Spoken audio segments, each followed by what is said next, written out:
We grow when we give. We grow when we give. We grow when we give. Nosotros crecemos cuando damos. We grow when we give. 与えるとき成長する。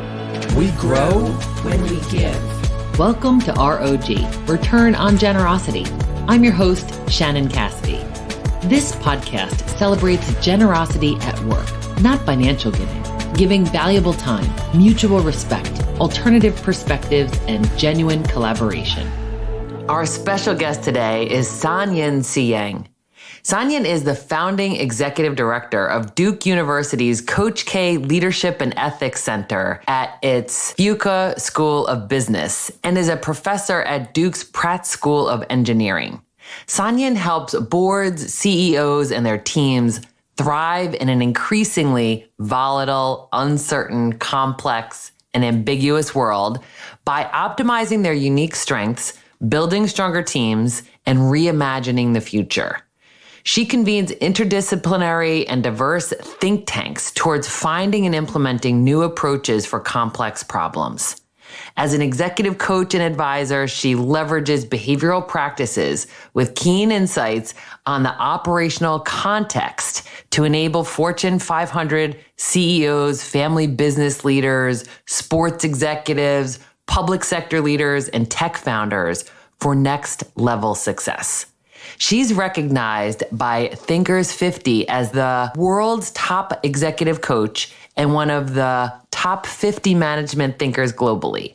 Sanyin brings a unique combination of practitioner sensibility, academic grounding, and patterns for leadership success. These are some of the things that I admire most about you, Sanyin. What I appreciate most about you is your approachability, humility, and intentionality. You are a dynamic thought leader with a clear mission, and you serve us with your ambition to continually grow, and you encourage us to be brave and generous. I so admire you and appreciate you. Welcome to ROG. Oh my gosh, Shannon, thank you for that kind and generous introduction. I'm so excited to have this conversation with you because your reputation is so amazing. I've heard amazing things about you from dear people and friends, leaders whom I admire. But for the listeners out there, there's really only one thing you need to know about me, and that is my mission in life is to enable greatness in others. Because it's much more fun enabling greatness than chasing greatness. No doubt. Enabling greatness in others. I love that mission. How did you get to that? So like many of us, when we were growing up, we were taught to focus on achievement. And we get into our heads that success is purely measured by what we achieve and what we accomplish. But as you and I know, the outcomes, we sometimes don't have control over the outcomes. We only have control over the input into the process, but the outcomes are beyond our control, right? So this idea of chasing greatness as defined by, well, I have to either win this award or hit this amount or, the power, the status, all those things, I realized it's not within our control. But what I discovered was so much fun was whether it was students who are coming into my office and they're wrestling with being and trying to figure out who they are and how they want to show up and being able to talk them through it. And then they come back and say, you know what, that was impactful. The joy from that, or then as an executive coach, like working with these leaders, and they are, because we all wrestle with uncertainty and challenges, and then for them to come back and to be able to help them see something in themselves that they otherwise didn't see. And then as a mom, I'm a mom first, and so I've got 3 little ones, and just cultivating and helping them to double down on their unique and differentiating factors, I just realized where my joy was derived. And I realized it was about this idea of enabling greatness.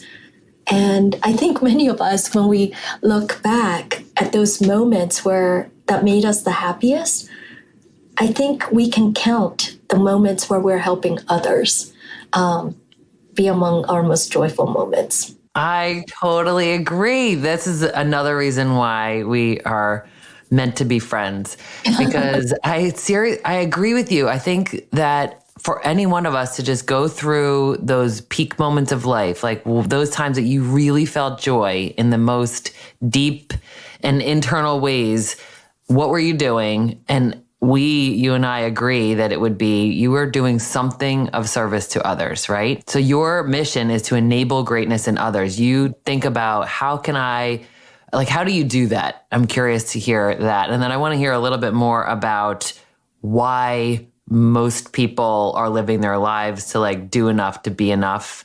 So just first want to hear like, how do you do that? So one of the questions I always get asked is, in the leadership question, is how do I become an inspiring leader? Because we all aspire to be inspiring leaders. And there was a moment in my life, like yesterday, when I don't feel like I'm an inspiring leader, because I had this idea, like many of us in our heads, that being inspiring is about charisma, and you have to be witty and big personality. You walk into a room and having this commanding presence. Well, I'm 5'1". Actually, I went to the doctors and they said, no, you're now down to 5 feet. I'm 5 feet tall, bit of an introvert, soft voice. And there was a moment when I thought being inspiring was not attainable. But then, reflection does a lot. When I reflect back on, there's this wall behind me full of pictures, and on it are people, friends, mentors, even mentees and students who have inspired me the most. And what made them inspiring wasn't the charisma. It wasn't the witty. I mean, they were all so different. It was really because they helped me see something in myself that I didn't realize I was capable of doing. They helped me dream bigger dreams. Or at moments, it could just be being there and helping me process through a really tough moment. And it could also be celebrating a joyful moment, an achievement with me. And I realized, if that's what I find inspiring about them, then being inspirational is attainable for all of us. Because we just have to do those things where it's focused on others. And that's why I love the name of your podcast, Return on Generosity. It is the return on generosity, enabling greatness in others. Yes. And it's counterintuitive, right? Because you think if I give something, that means I have less, right? Just if you think of it in terms of economics. But really what we're saying is, no. If you give something, you're the one who gets the return. It comes right back to you, but you're the one who gets the benefit multiplied. Yeah. And I'm so glad, you're so right, Shannon. I'm so glad you raised that point, because let's take this one simple example. You think about all the different types of capital. There's reputational capital, there's financial capital, there's social capital, which is who's in our network. I would also add intellectual capital and joy capital. So let's look at social capital, who we have in our network. We can look at that and say, wow, I know this person, this person, this person. These are hard-earned relationships, so I'm going to hold on to them. And if I introduce them to someone else, then maybe I lose a little bit of that. That would be under the scarcity mindset. But if we turn around, and what I've discovered is, this leader is looking for this. Gosh, I have this amazing former student who can provide this. They'll add value when they're connected to each other. I mean, it can be peer-to-peer. It can be someone who's further along in their career with someone who's, earlier on in career. But you're creating value by connecting people, by using your social capital. You don't have to be in the room for you to be in the room, because they will be saying wonderful things. Like we started this talking about Lisa Chang, who connected us, right? And Lisa's not in our room right now, but she is in the room. Absolutely. That's how it goes. Yes. Oh, I love that idea of the capital. And when you talked about scarcity mentality of if I give this up, then I have less. But the opposite of that would then be abundance mentality. I'd love to hear your thoughts on just how that works for anyone who struggles with that, clinging on to things in hopes of, retaining it for themselves. Yeah. My good friend, Kate Merton, she once shared, we have two purposes in life. One is to discover our gifts, and the other one is once you discover your gifts, is to give it away and to share it. And I think that is the abundance mindset. Because the scarcity mindset, which is often how we are taught or raised, is the pie is only so big. So we're going all after the same piece of pie. That's a lot of competition. There's only this one spot for this position, or there's one award. And yes, that is true. However, with the abundance mindset, it asks a different question. How do we make the pie even bigger? And whoever can make the pie bigger, that is power. And let's bring other people into it so that we don't have to go after the same piece of pie. But suddenly, that's a bigger impact and return. Yeah, that more than enough, right? There's more than enough energy and time and resource and opportunities and all of that for us to discover and create. And that's why I think, you're viewed as such an innovator and an inspirational leader, is that you help people unclick those thoughts of like, how could I create a bigger pie? Like, what would this look like if this wasn't this small, right? How could we innovate something that really satiates everyone? I love that. And Shannon, just pausing for a bit there. So yesterday, I was on your website and I took the your generosity quiz. And by the way, for all the listeners out there, if you haven't gone yet on the bridge between generosity quiz and also the diversity index, take those. It takes you only like 5 minutes for each, and you get such wonderful insights. And I love just sometimes for generosity, just even posing the questions and sitting down reflecting can help us discover we all want to be more generous. I don't think people wake up and say, oh, I want to be Scrooge. I think we all want to be more generous. We like to be perceived as generous. And it's discovering what gets in the way of that. And so just, that generosity quiz going through, it's a good metric, but I also think, where can I do better? So thank you. Yeah. Oh, my pleasure. Thank you for taking that. And your results, if you don't mind me sharing, was, of course, was abundance activator. And I think when we're in that state, that's like peak state, because that's like, I have so much abundance that I want to go now do something, right? Because the other there's two other options. One is a wholehearted observer, which is someone who, like, I see all the need. I recognize that I could be of service and value, but I'm overwhelmed by how much need there is. And so I'm not really doing a lot other than feeling guilty and shame, because I feel like I should be doing more, like you see it. And then the third is the go CEO, which is the person that really needs the generosity to be reversed to themselves. They need to give back to themselves, because they're just at that place in life that we get to. Like, I was that this week. I was actually that yesterday, to be honest, where I need to just stop and say, I need a break. I need rest. I need a good meal, and I don't want to feel bad about that, right? Because I just needed to repurpose some of my generous energy back to myself. Yes. And I want to double emphasize on that point, because we think about it as binary, where like generosity, that means we don't focus on ourselves at all. But if we're not well, we can't help others as ably. And so we need to be brave in asking others to also invest in our success. I mean, why rob them? I mean, I love investing in other people's success. Why rob them of the joy of investing in ours, right? I agree. Oh my gosh, completely. So I wanted to go back to your students and your clients who have come to you, who are doing. They're so actively engaged, and the way I view it is they're doing enough to have enough to be enough. And what you're suggesting is go ahead and be enough. Start with how you want to be. You're coaching and encouraging people to be present and be their superpower, which we'll talk about in a second. I wonder what you believe is the reason for that like running on all cylinders in order to be enough. I struggled with this. I'm still struggling with it, to be honest.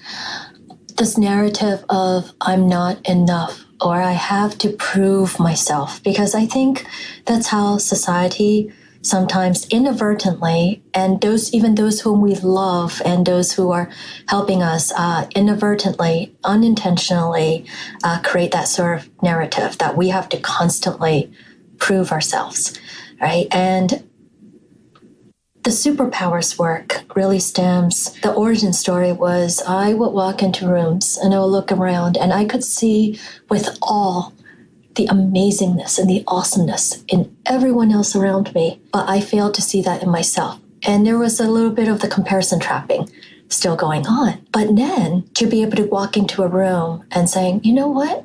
What if I, instead of having to prove that I have something to contribute, but having the mindset that I am enough, that my diversity of viewpoints, my experiences enabled me to, when I share something, it will add to the conversation. That is so much more freeing. And I thought, gosh, if I have this problem, maybe other people might have it too.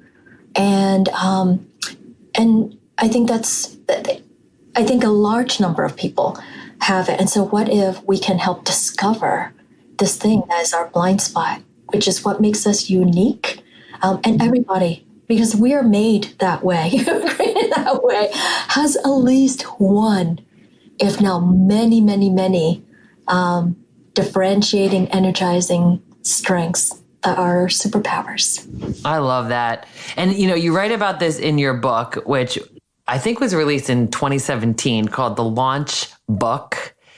And in that, you talk about like the mindset of starting things. And in there, you talk about a lot of things, including generosity and superpowers. But just want to get your thoughts on like, why is it so hard for us to launch things?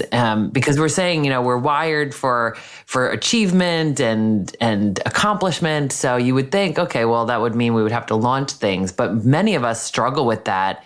And you were so kind and generous to say, let me put a book together on not just how to launch something, but what's our mindset about launching things. So please unpack that for us a little. Shannon, thank you, one, for reading my book, and two, for your question. So we write books not because we have answers, but because we're searching for answers to problems that are plaguing us, right? So I just shared, like, this is why I'm focusing on superpowers, because it was something I was personally struggling with. So with launch, I realized I was such a scaredy cat when it comes to launching things I really, really care about. And it's like, why is this? There's books about starting businesses, about starting new careers, and those are tactics, but we have to get the mindset right. And then the tactics, all that, mechanics of it, there's enough guidance on that. But I was really having a hard time finding books that's really about getting beyond and getting us to just start.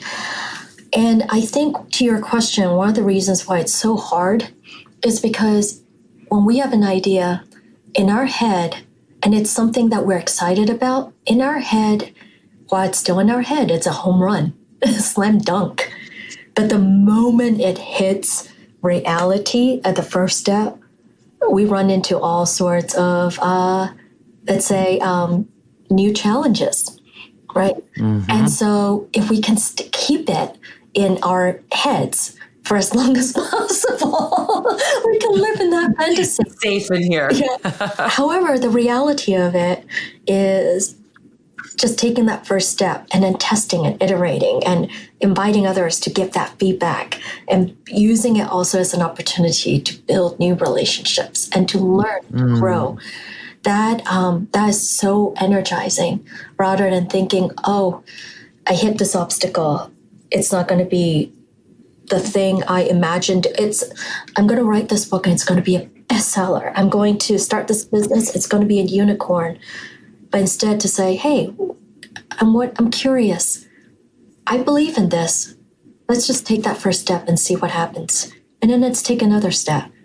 Because I remember one of the best advice from a friend of mine from my time in DC, Catherine Schagel. She said, and we're perfectionists, right? So we want that 100% hit rate.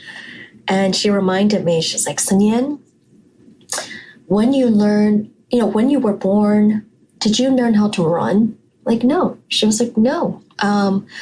We stumble, we trip, we crawl, and now we can run. So it takes practice. We just have to take that first step. Wow, that's so beautiful. And I love what you're saying here around the asking questions, being curious. I would love more of your thought leadership on curiosity and asking questions. Oh, I think curiosity, as we're seeing that word more and more in the practitioner space, is a superpower. All right. Simon Brown and his co-authors wrote this great book, and Simon is the chief learning officer for Novartis, one of the biggest pharma companies in the world. It's called the Curiosity Advantage. And it is exactly that. This idea of being curious. And so connecting that curiosity back to superpowers, we can look at it in this world of uncertainty. We are asked to learn new skills. Perhaps if we're in an organization and might have to let go of the things that help us achieve to this point, some of those skill sets, and take on new skill sets. I mean, we're hearing about artificial intelligence and ChatGPT, and that's a new skill set. And we're wired to love the status quo because the status quo is safe. And so making that change to take on a new skill set. However, if we have this curious outlook and we say, all right, I know what my superpowers are, but what if there are latent yet to be expressed superpowers that I didn't realize I have? They're latent because I have never had the opportunity to really express them. Maybe taking on this new skill set or getting out of our comfort zone and being in this new opportunity can help me discover those new strengths. I didn't think I could be good with people, Shannon, until I was age 30. Or in my late 20s and early 30s, I'm an introvert. I love going home and just reading a book or just watching movies. And so I always thought, I'm not a people. I like people, but I didn't think I could be good at interacting with people. And with my role with the Coach K Center, it went from starting off being, setting up the structure operationally to, okay, now it's going out and engaging with people. That's when I discovered, wow, I like discovering the awesomeness in people the way I do in books. Yes. And that led to, and I didn't realize I could be good at it. I didn't realize I was good at it until even like 3 or 4 years later after that, when I finally got feedback like, oh, you're really good at connecting. You're really good at X, Y, or Z. And so we all have those latent, yet expressed superpowers if we're brave enough and curious. You co-founded the Duke University Coach K Leadership and Ethics Center. And that's a launch. That was a launch. Curious to hear what you learned about your mindset in doing something like that or starting your own business. I mean, there's so many things that you've launched. Just to go back into that mindset again, what are some of the things that you learned through those experiences about what does it take for us to actually launch something?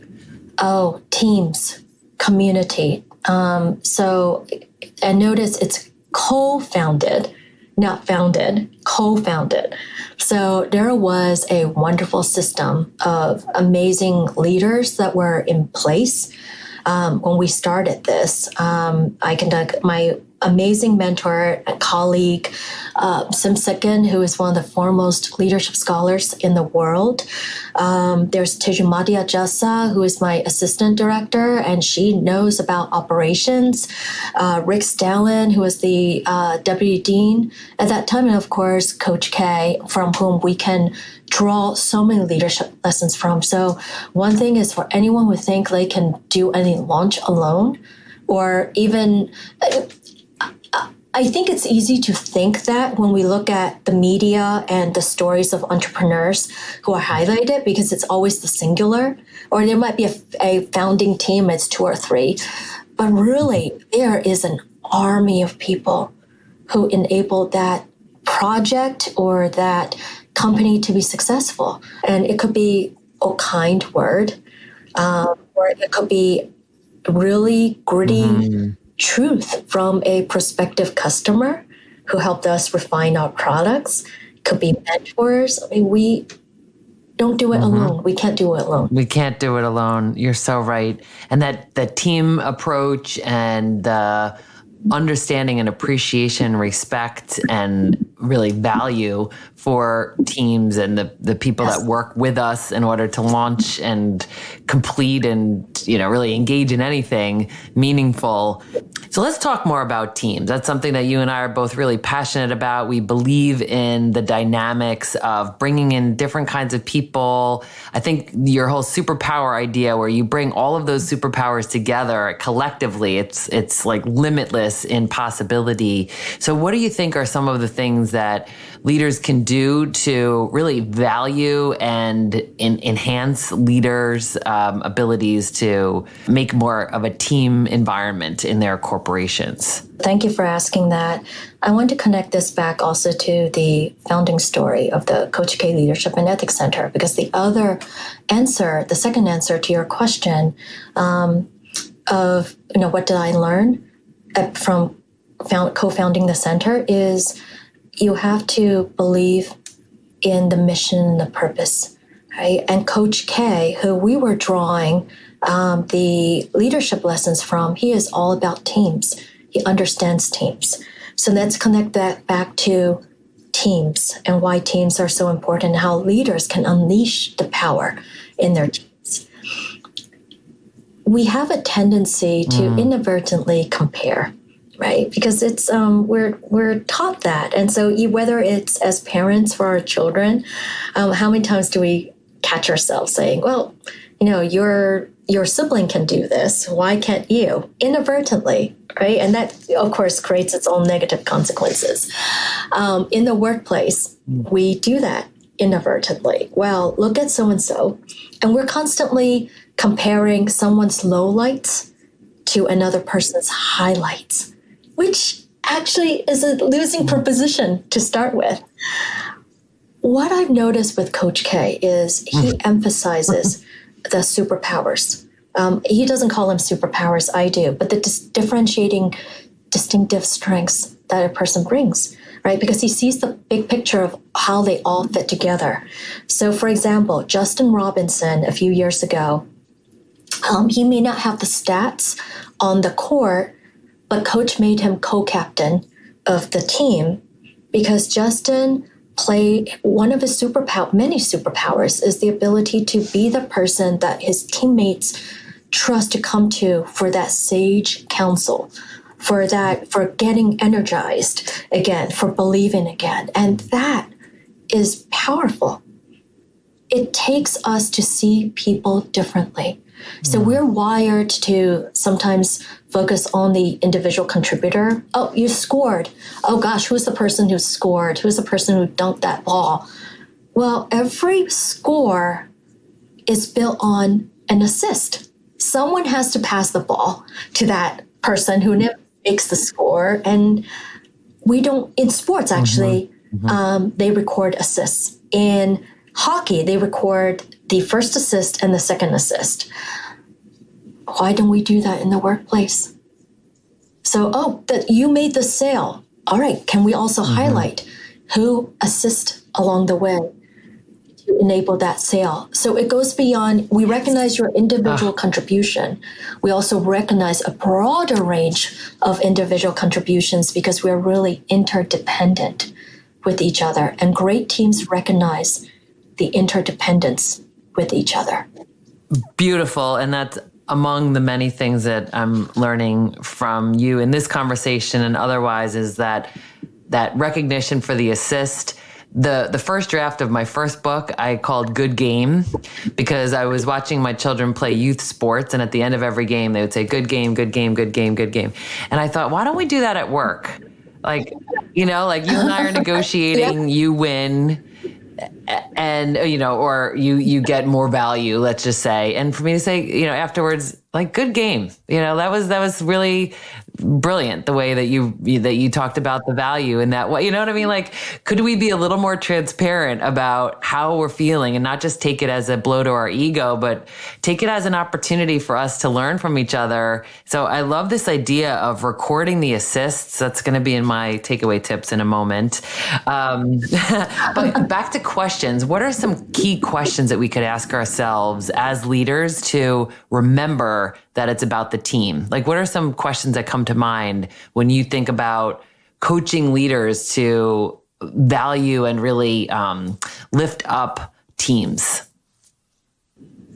Well, I would take it to, instead of the aftermath, to before the pre-outcome, right? To think about, all right, because as leaders, we have to now be even more aware of the context and the big picture and how the puzzle pieces fit together. Because the higher up you go, the more enterprise your view has to become. And sometimes when someone's within a particular segment, they may not see, like one of your direct reports may not see the connections, right? So if you think about the outcomes you want, you aspire to for the organization or for the team, and then you work backwards as to where are all the different pieces, and ask yourself, where are all the different pieces that would be needed to enable that outcome, and how do those pieces fit together, and who needs to communicate with whom, and the information flow, and then sharing that openly with the entire team,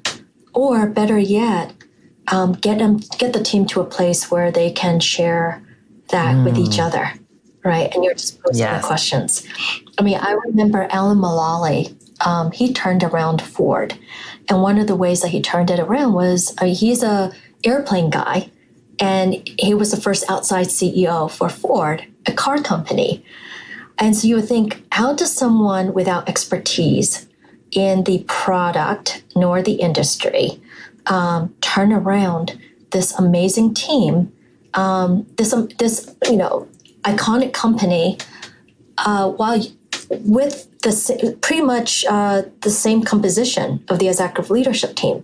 And starting off, he would have everyone go around and talk about green light, red light, yellow light, and they're sharing with each other, and they're forming a contextual map. It's part of Alan's working together system, right? But then that contextual map is what Stan McChrystal in his teams of teams would talk about as a shared consciousness. And I think as leaders, to be able to enable and help our team, it's helping them say, oh, here's how we problem solve together, or how we opportunity create together. And then afterwards, it's also recognizing, this worked because here's the entire value chain that enables outcome. Yeah, and I can see that working culturally too. Like, what is the culture that we want to create? That pre-game, right? That the way you talked about it with the pre-outcome. You know, what do we want it to feel like to work here? And then, what are the behaviors and values that we want to exhibit and master? And then how do we recap that and hold people accountable and give praise and recognition for people that are demonstrating those things? Shannon, I want to pull out one big word that you just said, the F word, feel. We think about, I got you there I'm watching your expression. You're like, what did I just say? The F word? I'm like, yeah, feelings. You said it. Feel? Well, it's because we think about in management, about strategic outcomes. We think about, if we're really good about behavioral outcomes, do we also think about emotional outcomes and the emotional journey? Feeling. One of the biggest things I learned from Coach K is he would say it's not enough for them to know it. They have to feel it and believe it. And so we have to cultivate, how do we intentionally cultivate that feel of the, belief or the values that we are instilling and embedding in our organization. There's so much that I gained from this conversation. I know our listeners are wishing they had a notepad to take notes. Here's a couple of key takeaway tips that people can apply to their own work and lives, and would love for you to add anything that I missed. One of the things you talked about early in our conversation was about being, that how important it is for us to be and be who you are. And that leads us to that superpower like, what is your superpower? And you talked about reflection, the value of reflection. So for our listeners to really think about who are you and what are your superpowers? Then you talked about being curious and asking questions. So if we could leave our listeners with some encouragement to be curious and ask more questions. And then finally, you talked about recording the assists, really giving recognition and praise for those who are enabling others, who are really assisting in the successes of others. Anything else that you want to share with our listeners? I would say it's about connecting the thoughts among all three. So one, for launching, for moving forward, my great mentor, Francis Essepine, would say leadership is also a matter of being, not just doing. That's why character matters. Our values matter. And we can practice character, right? These habits of character. And so we have to know who we are. In order to know who we choose to become, or we have to actually think about who do we choose to become and then work backwards to what do we have to do to become that person and be that person. Now, reflection helps a great bit.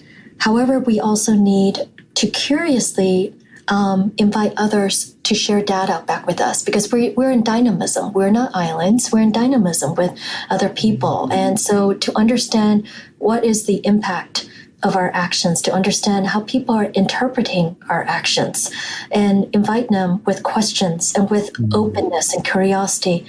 Hey, tell me about where I could do better, but also tell me about what did I do right that I can do more of? Because those both will give you insights into how close you are to how do you close the gap between being the person that you aspire to become and the person you are now. And it's those two are valuable assists. And you can flip that around. You want to be a great leader?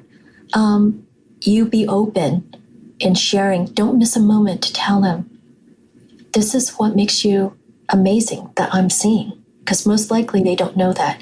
And so Shannon, you entered this podcast. This is so much fun for me because you have that deep sense of curiosity and you're so authentic and you are cheering. I mean, even in this conversation, you're cheering me on through the framing of your questions. That is a gift and that is a differentiating superpower. And so thank you so much for that and for your generosity. Oh, thank you. I feel the same. Thank you for your authenticity, your transparency, and your incredible generosity. So I really appreciate who you are. And thank you for investing this valuable time with us. Thank you, Shannon. Thanks for listening to ROG, Return on Generosity Podcast. Please help us grow by subscribing and reviewing us on your favorite podcast player. And for more information, visit bridgebetween.com. We grow when we give. 우리는 나누면서 성숙합니다. We grow when we give. On rayonne quand on donne. We grow when we give.